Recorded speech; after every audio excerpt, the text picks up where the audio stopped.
Salam hörmətli izləyicilər. Mən hüquqşünas Sağol Seyidzadə qazı gözləmə onun şəxsdə bir məlumatı çatdırım. Ona görə xahiş edirəm videonu bəyənib qoy hamı bilsin. Kim cəmi olunubsa.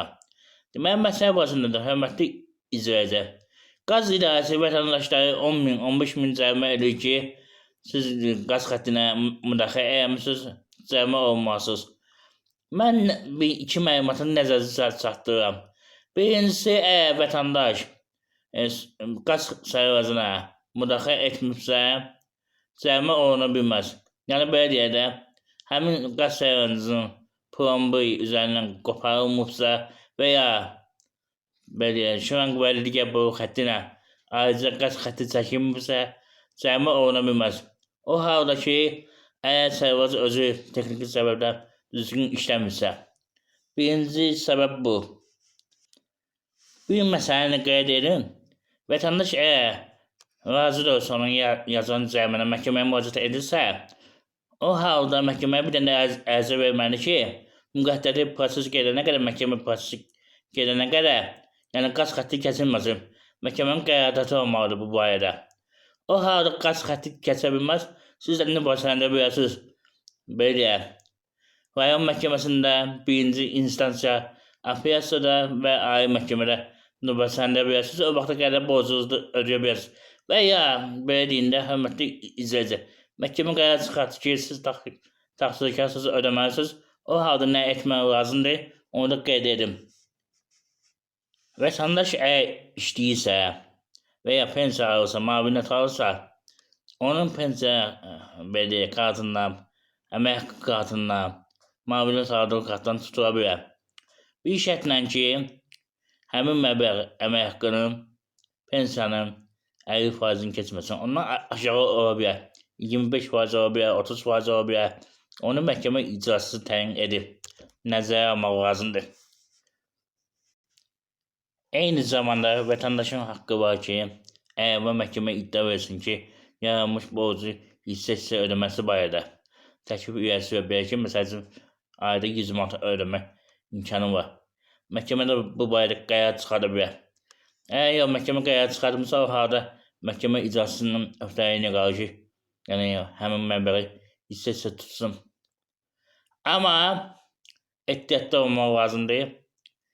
İnsan işləmədiyi halda, yəni pulu ödəmədiyi halda, o halda həbs oluna bilər. Ehtiyatda olun.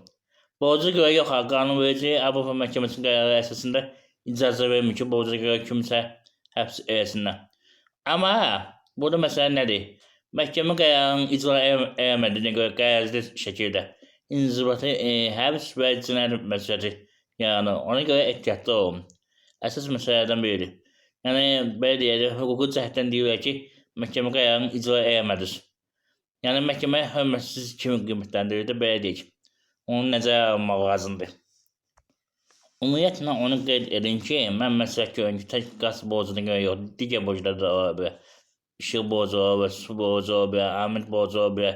Daxil yoxdur, nə borcu olursan, heç olmasa ayda bir dəfə, 2 aydan bir gedin işləmişsə, gedin icrasıya pul ödeyin, qəbzə alın ki, ödəmişəm. Yəni, həmin maddə sizin üzərinizdən götürülsün.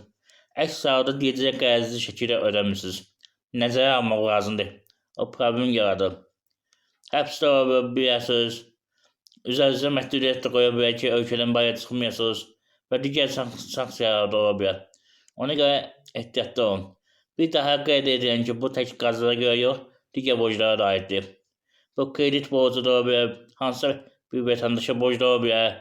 Dediyim kimi, qaz, su, işıq və digər borclar da ola bilər. Ona görə nəzərə alın. Mütləq şəkildə. Mən bilirəm ki, evdə əlilliyi olan şəxslər var, xəstələri olan var. Mən özüm də əlilliyi olan şəxslə hüquqşünas olmağıma baxmayaraq, yəni əlillik arabasındayam. Ona görə istəməyən insanlar əziyyət çəksin. Problem olur sonra. Ona görə bu məsləhətləri verən bacardığım qədər faydalanın. Faydalanın ki, hüquqlarınızı biləsiniz. Vacib bir məsələlərdən biridir. İnsanlar çox vaxt elə bilir ki, borcu görə həbs edib onu. Yox, məhkəmə qərarına hörmətsizlik adı belə gedir. Borca görə qanunvericilik yəni yoxdur. Avrupa Məhkəməsinin qərarı var, bir daha qeyd edirəm. Ona əsasən yəni həbsə oluna bilməz. Ona görə məsləhət görürəm ki, haçan sizə məhkəmədən çağırış gəlibsə, çağırış vərəqəsi, mütləq gedin. Mütləq gedin ki, sonra sizin xəbəriniz olmadan məhkəmə qərarı çıxartmasın sizin əlinizə, yəni belə deyəndə. O qabaq idi ki, məhkəmə sizin iştirakınız olmadan qərar çıxarda bilməzdi. İndi çıxardırlar borca görə.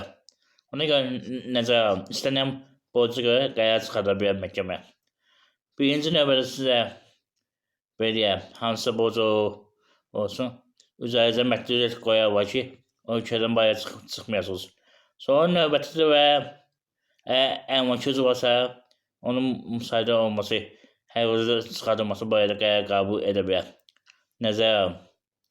Və ya əmək haqqı varsa, əmək haqqı yönləndirəcək, pensiya varsa, pensiya yönləndirəcək. Nəzərə alın. Bunlar mümkün olmadığı halda inzibata həbs və sonra cinayət məsuliyyəti yaradır və digər həbs olur. Ona görə ehtiyatlı olun dediyim kimi. Hörmətli izləyicilər, qeyd edin ki, telefon hüququ məsləhət almaq üçün mənim telefonuma videonun izahı yerində YouTube kanalında qeyd olunub, eyni zamanda YouTube kanalında şort bölməsində istənilən videonun üzərində var. Bundan əlavə ərzəyə yazıb e-mail, WhatsApp ünvanına göndərəm. Sizdən xahiş edirəm ki, videonu bəyənin, qoy hamı bilsin məlumatı. İmkan daxilində insanlara dəstək var, insanlara da belə deyək, mənə dəstək olsun. İmkan daxilində. Hamımız bir dəstək var, bir-birimizə kömək edək. Vacib bir məsələlərdən biridir ki, insana kömək etməlidir. Mənim gücüm çatır ki, hüquqi məsələdə məsləhətlər verim, kömək edim. Sizin də köməyiniz çatır ki, ən azından bu videonu bəyənəsiniz, abunə olasınız, bu köməyi edə bilərsiniz. Əgər bu imkan daxilində köməyiniz mənə çatırsa, edin. Edin ki, vacibdir. Mən özüm istəyən bir abunə sayı artandan sonra bir xeyriyyə aksiyası həyata keçirdim. Yer götürməliyim, həm hüquqi yardım göstərməsi üçün, eyni zamanda əyri dostlarımın əl işinin satılması üçün. Məni izləyəndə dəfələrlə qeyd eləmişəm, və mən özüm əyri olan şəxsəm, yəni əyri arabasındayam. Ona görə belə bir şey eləmək istəyəm. Uzun müddət əyri təşkilatın rəhbəri olmuşam. Ona görə bu sahədə əyri olan şəxslərə, insanlara necə kömək etmək olar bilirəm. Həm hüquqçular kimi bilirəm, həm təşkilat rəhbəri kimi bilirəm. Eyni zamanda dediyim kimi əyri şəxs olduğuma görə bilirəm. Yəni birinci növbədə nə kömək lazımdır. Mənim 1300-dən yuxarı videom var. Həm tam video kimi, həm də ki short kimi qoymuşam. Sosial yardımdan bağlı, amətlə bağlı, uşaqla ünsiyyətlə bağlı, vəsəyi ilə bağlı, intiqalarla bağlı və digər məsələlərlə bağlı, həyvazat çıxardımlarla bağlı, əmlakın bölgüsü ilə bağlı dediyim kimi, eyni zamanda pensiyalarla da bağlı var. Pensiya müavinətlərlə də bağlı var. Pensiya müavinətlərlə bağlı mən tez-tez məlumatlar paylaşıram. Ona görə kanala abunə olmağı unutmayın ki, xəbəriniz olsun. Pensiyadan, sosial yardımdan, müavinətdən və digər kateqoriyada olan yardımlardan. Ona görə abunə olun və dəstək olun hamımız bir-birimizə. Diqqətinizi görə çox sağ olun, abunə olmağı unutmayın. Hal-hazırda 5000 abunə var. Heç olmasa bunu bir 10 mindən çatdıraq. Hörmətli izləyicilər, zəhmət olmasa. Diqqətinizə görə sağ olun.